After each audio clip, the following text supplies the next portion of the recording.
मैं डरता नहीं किसी मुश्किल, किसी चुनौती, किसी आफत से नहीं डरता। मैं जानता हूं अगर मेरे पैरों में दुख का कांटा गड़ जाएगा, अगर मेरा वक्त बिगड़ जाएगा, तो कोई है जो मेरे लिए भगवान से भी लड़ जाएगा। जब तक वह झुर्रियों भरे हाथ मेरे सर पर हैं, मेरी शान जिंदा है, मेरा रुआब जिंदा है। कयामत भी आ जाए मेरा क्या बिगाड़ेगी, अभी मेरा बाप जिंदा है। इसी पर कार्यक्रम आधारित है, माय फादर, मेरे पिता। तो आज हमारे साथ डॉक्टर गौरव अवस्थी जी मौजूद हैं। आप एक डिग्री कॉलेज में भूगोल सहायक आचार्य हैं।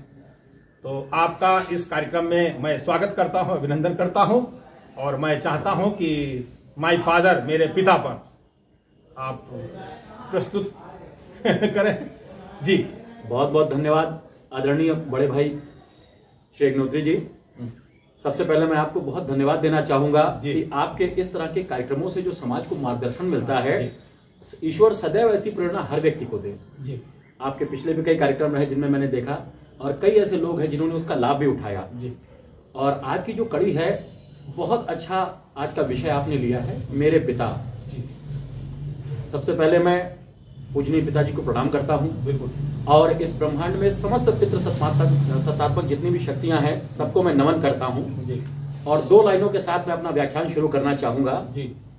वाकई जिसके आगे सारी जन्नतें अधूरी हो जाती हैं, बिल्कुल, बस पिता कहने भर से सारी मन्नतें पूरी हो जाती हैं। बहुत सही। भैरव सिंह देवड़ा जी की ये दो पंक्तियां हैं। इसी के साथ मैं अपना वक्तव्य शुरू करता हूं। बिल्कुल, स्वागत। मैं बताना चाहूंगा सबसे पहले जो पिता शब्द है, अगर इसकी बात की जाए तो ऐसा माना जाता है कि जो भारतीय साहित्य है, भारतीय संस्कृति है, इसमें अनादिकाल से पिता शब्द का चलन रहा है जी। और ऐसा माना जाता है देव भाषा संस्कृत में जो पितृ शब्द है वह पा रक्षणे धातु से निष्पन्न हुआ है जी। जिसका अर्थ होता है यह पाति सा पिता, अर्थात जो पालन करता है या जो रक्षा करता है वह पिता होता है। अगर आप पाश्चात्य दर्शन की बात करते हैं तो वहां पे हम देखते हैं आज से लगभग 900 साल पहले तक जो फादर शब्द है वह केवल चर्च के पादरियों के लिए इस्तेमाल होता था। कालांतर में जिसको हम लोग कहते हैं प्रोटो इंडियन यूरोपियन संघ, उसके द्वारा फैटर शब्द, पातर शब्द, इस तरह के अन्य शब्दों का चलन हुआ, और लगभग पिता शब्द के पश्चात जो फादर शब्द है वह समाज में प्रचलन में आ गया। कुल मिलाकर के अगर आप देखेंगे तो सभी संस्कृतियों में पिता या फादर का एक ही अर्थ होता है, जो आपका पालन करता है, जो आपकी रक्षा करता है। हमारे जीवन में सबसे महत्वपूर्ण भूमिका पिता की होती है। अगर हम पिता की महिमा की बात कर लें तो निश्चित तौर पे संसार का सारा ज्ञान कम है, सारी लेखनियां छोटी हैं उस एक शख्सियत को लिखने के लिए, बिल्कुल। लेकिन फिर भी जिस तरह से भारतीय दर्शन में, वेदों में, पुराणों में, उपनिषदों में पिता की जो महिमा कही गई है, उसमें से दो चार चीजें मैं आपसे बताना चाहूंगा यहाँ पर। सबसे पहले देखिए, तैतरीय उपनिषद है, उसमें कहा गया है कि मातृ देवो भवा पितृ देवो भवा, अर्थात माता देवता है और पिता भी देवता है। इसी तरह से अगर हम देखते हैं तो पद्म पुराण में कहा गया है सर्वदेव मया पिता, अर्थात जितने भी देवी देवता हैं उन सबका स्वरूप पिता में परिलक्षित होता है। इसी तरह से जब हम महाभारत पढ़ते हैं तो वहां पे देखते हैं शांति पर्व में कहा गया है पिता धर्म पिता स्वर्ग पिता ही परमम तपाह पितरी प्रीतिमापन्ने सर्वा प्रियंति देवता, अर्थात पिता धर्म है, पिता स्वर्ग है, सर्वश्रेष्ठ तपस्या है, और पिता के प्रसन्न होने से सारे देवता प्रसन्न हो जाते हैं। बिल्कुल। इसी तरह से अगर हम ऋग्वेद की बात करते हैं तो ऋग्वेद में पिता के ऊपर कोई सूक्त तो नहीं लिखा गया, लेकिन परम पिता परमात्मा के विषय में बहुत कुछ कहा गया है, और वहां पे जो पिता हैं उनकी तुलना अग्नि से की गई है। अग्नि से तुलना इसलिए की गई है क्योंकि पिता को रक्षक स्वरूप माना है ऋग्वेद में, इसलिए उनकी तुलना अग्नि से की गई है। मनुस्मृत में अगर हम देखते हैं तो एक श्लोक लिखा मिलता है पिता मूर्ति प्रजापते, अर्थात पिता वह है जो पालन करने में ईश्वर अथवा राजा या प्रजापति के समान होता है, बिल्कुल। इस कारण उसको पिता कहा गया है। यहाँ पर मनुस्मृत में एक आख्यान और मिलता है जहाँ पे अरुणे और श्वेत केतु पिता और पुत्र हैं, वहां पर इस आख्यान में कहा गया है कि पिता को महागुरु की उपाधि दी गई है।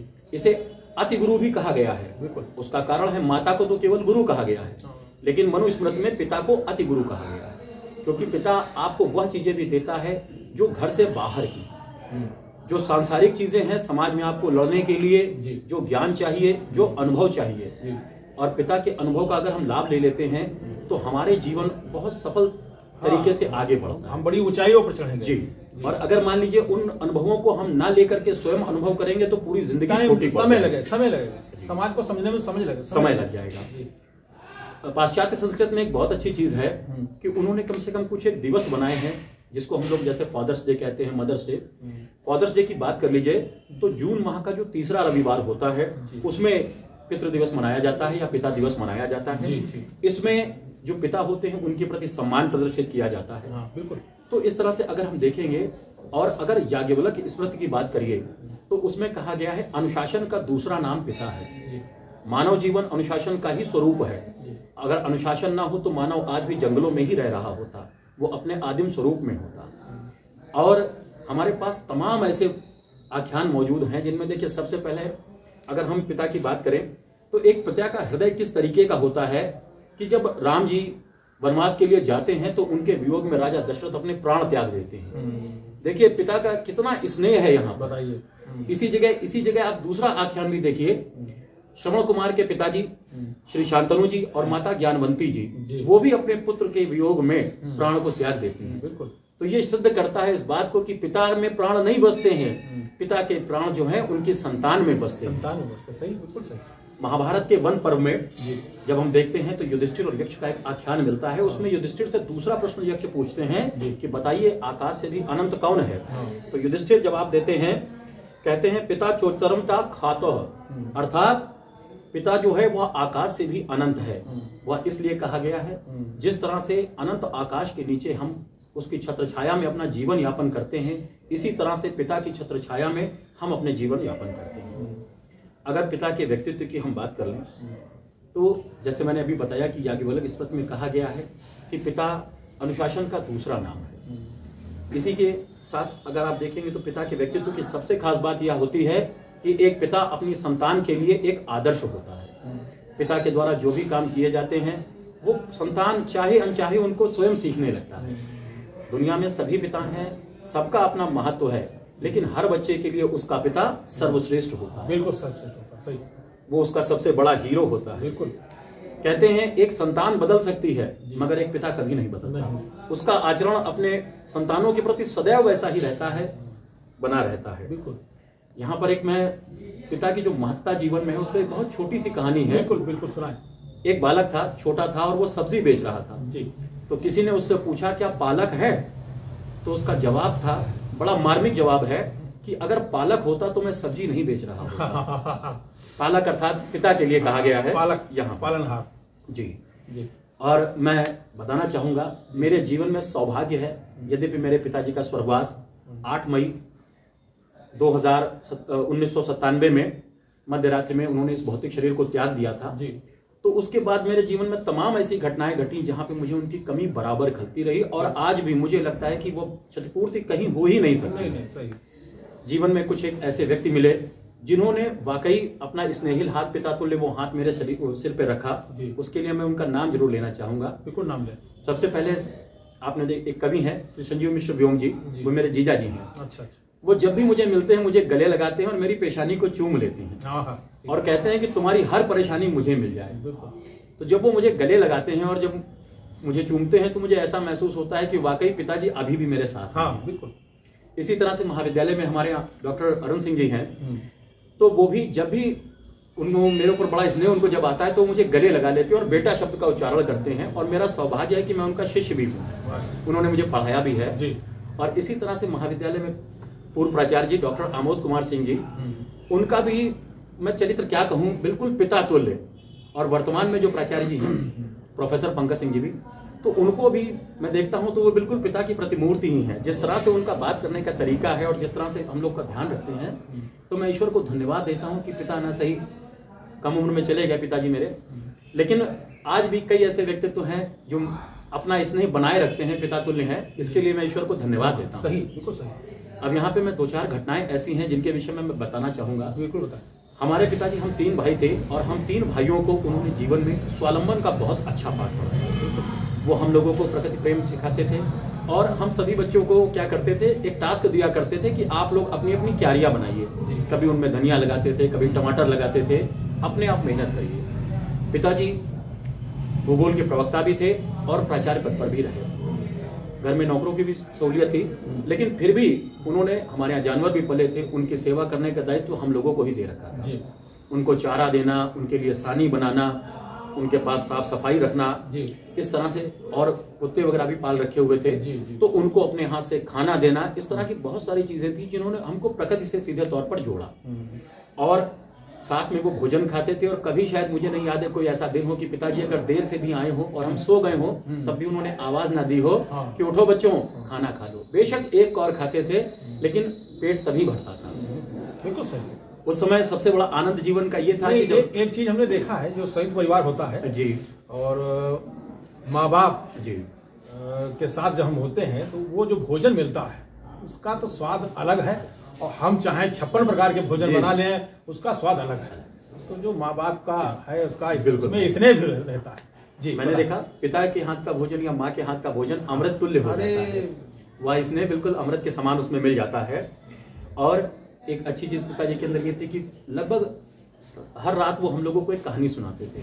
कभी राजा उत्तानपाद की कहानी सुनाते थे, कभी प्रहलाद की सुनाते थे, प्रेरणा के तौर पे। जी, उन कहानियों का ये प्रभाव पड़ा कि आज भी हम पिताजी को उतना ही सम्मान से देखते हैं। जी, मुझे लगता है आज समाज में जो हम ये देखते हैं कि कई ऐसे बच्चों में प्रवृत्ति पैदा हो जाती है कि वो अपने पालक को घर से निकाल देते हैं या इस तरह की चर्चा करते हैं, तो मुझे लगता है कहीं ना कहीं यहाँ पे इस चीज का अभाव रहा कि उनके बचपन में जो उन्हें संस्कार मिले, उनमें पिता का स्नेह उन्हें कम मिला।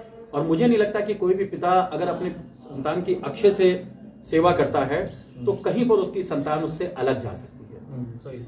कई ऐसे मौके मैं देखता हूँ, बहुत सारे ऐसे मैंने लोग देखे जो अपने पिता और माता की जी भर के सेवा करते हैं और मुझे ईर्ष्या होती है कि ईश्वर मुझे अपने सौभाग्य क्यों नहीं दिया। बिल्कुल सही। तो समाज में ऐसा नहीं कि हर जगह मतलब संतान खराब होती है, कई बार ऐसा माहौल रहता है। और एक मैं यहाँ पे जरूर उदाहरण देना चाहूंगा। आज के समय में हम लोगों ने बच्चों को सिखाया है कि जीवन का उद्देश्य है बेटे पैसा कमाना, आप नाम कमाओ, पैसा कमाओ।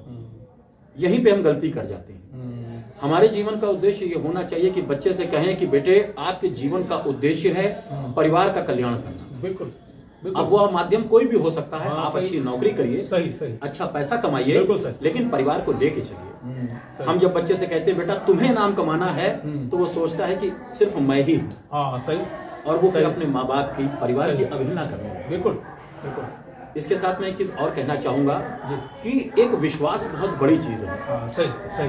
विश्वास का मतलब ये है कि अगर हम ये विश्वास रखें कि हमारे बच्चे हमसे अलग नहीं जा सकते, किसी भी तरीके से वो हमारी सेवा जरूर करेंगे जब हम वृद्ध होंगे, तो विश्वास मानिए प्रकृति आपके विश्वास पर चलती है। बिल्कुल।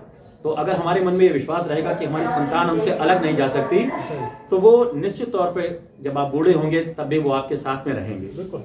और मैं 2 पंक्तियों के साथ अपनी बात को समाप्त करना चाहूंगा। आपकी कमी खलती है मुझे, ये खालीपन तड़पाता है, बस यूं ही यादें दिल में समेटे ये वक्त गुजर जाता है। सही, बिल्कुल सही। बहुत धन्यवाद। पिता उस पेड़ की तरह होता है जिसकी छांव में पूरा परिवार सुख से रहता है। तो एक संस्मरण हमारे पास भी है, पिताजी का है। हालांकि हमारे पिताजी 2012 में तो हमको छोड़ के चले गए, हम परिवार को छोड़ के चले गए, और उनकी कमी आज भी खलती है। एक संस्मरण है, जब होली का समय आता था जी, तो 4 भाई हम हैं, एक बहन है, और सब अपने अपने पोर्शन में रहते हैं। तो जब होली होती थी तो जब सुबह सुबह जब जाया करते थे सब, जब होली तापने, पूजा करने, तो वो हमारे यहाँ जरूर आते थे सुबह। कहाँ गए, और ये उठो जल्दी। तो हमने देखा हमारे और लोग जो परिवार में थे तो आनाकानी कर जाते थे उनके साथ जाने में, लेकिन हमको वो जबरदस्ती ले जाते थे और अपने साथ ले जाते थे, और पूजा और आग तापने का कार्य होता था। अब जब होली आती है वर्तमान में, तो हमें लगता है पिताजी नहीं आए, हमको जगाने और लेने, मतलब आज भी एहसास होता है कि पिताजी आएंगे होली के समय। लेकिन अब तो काफी समय हो गया है, तो वो लाड़ प्यार आज भी हमारे दिल में है। और एक और बताना हम चाहेंगे कि हम जब पढ़ाई हमने पूरी कर ली, उसके बाद सर्विस की तरफ हम मुड़े, इधर उधर जब फार्म भरने लगे, तो पिताजी ने कहा तुम्हें LLB करना है। तो हमने कहा ऐसा है पिताजी, बहुत टफ है मामला। अरे कहीं नहीं, LLB करना है, तुम चला ले जाओगे। अरे हमने कहा नौकरी ठीक रहेगी। कहीं नहीं, हमने उनकी बात नहीं मानी। हम फिर लगे रहे, इधर फार्म भरना उधर फार्म भरना, और जब भी हम उनसे कहें कि ऐसा है पापा हमको इतना पैसा चाहिए, पैसा दे देते थे जी। लेकिन हमने मतलब साथ नहीं देते थे, नौकरी के बारे में साथ नहीं। वो उनका कहना था कि आप LLB करें और वकील बने, और जब वकील बन जाएंगे तो पता नहीं कहाँ कहाँ के लोग बेचारे आएंगे जो आपका सहारा पकड़ेंगे, तो पता नहीं किसका किसका आप सहारा बनेंगे। लेकिन हम इग्नोर करते रहे। तो एक स्थिति ये आई कि हम मजबूर पड़ गए हमने कहा चलो पिताजी की अब कहना माने, कहाँ तक हम नौकरी तलाशें। फिर हमने LLB की, LLB करने के बाद वकील बने। और फिर एक बात और कहने लगे, एक बात बताओ, आज हमने न्यूज़पेपर में इनका वकील साहब का हमने फोटो देखा, उनका देखा, तुम नहीं कुछ कर रहे हो। बस वही से हमारा दिमाग एकदम बदल गया और समाज सेवा की तरफ हम बढ़ गए। जब हम बढ़ते रहे, हालांकि शुरुआत हमारी थी, फिर उसी बीच हमारे पिताजी इंस्पायर कर गए। लेकिन जो भी हम काम करते हैं समाज सेवा का, तो वो एज उनको एक श्रद्धांजलि है। तो इस तरीके का हमारे पिताजी वही एक रट्टा लगाया कि नहीं तुमको LLB करना है, तुमको LLB करना। मतलब जब हम उनसे मिले तो LLB करना, मतलब उनकी बात इस तरीके से हमारे ऊपर जहन में हावी हो गई कि हमें मजबूरी में LLB करना पड़ा। लेकिन उसका प्रतिफल मुझे मिल रहा है। वास्तव में इस पेशे में आकर हम समाज सेवा कर सकते हैं, और पता नहीं कहां कहां के लोग आते हैं और बेचारे वो बताते हैं कि हमारे साथ ये हुआ वो हुआ। उनको न्याय दिलाने में अपना हम सहयोग करते हैं, और किसी के पास पैसा होता है, किसी के पास नहीं होता है, उसकी भी मदद करते हैं। तो इस लायक हम बने। अगर हमारे पिताजी इधर डायरेक्शन ना देते तो हो सकता है इस पेशे में हम ना होते। तो पिताजी को हम बहुत बहुत नमन करेंगे और सच्ची श्रद्धांजलि हमको देते रहेंगे, समाज सेवा का कार्य करते रहेंगे। आप इस कार्यक्रम में आए बहुत बहुत धन्यवाद। हमारा भी सौभाग्य है इसके लिए। बहुत बहुत धन्यवाद आपको भी भाई साहब जी। और इस कार्यक्रम को यहीं पर विराम करते हैं। धन्यवाद।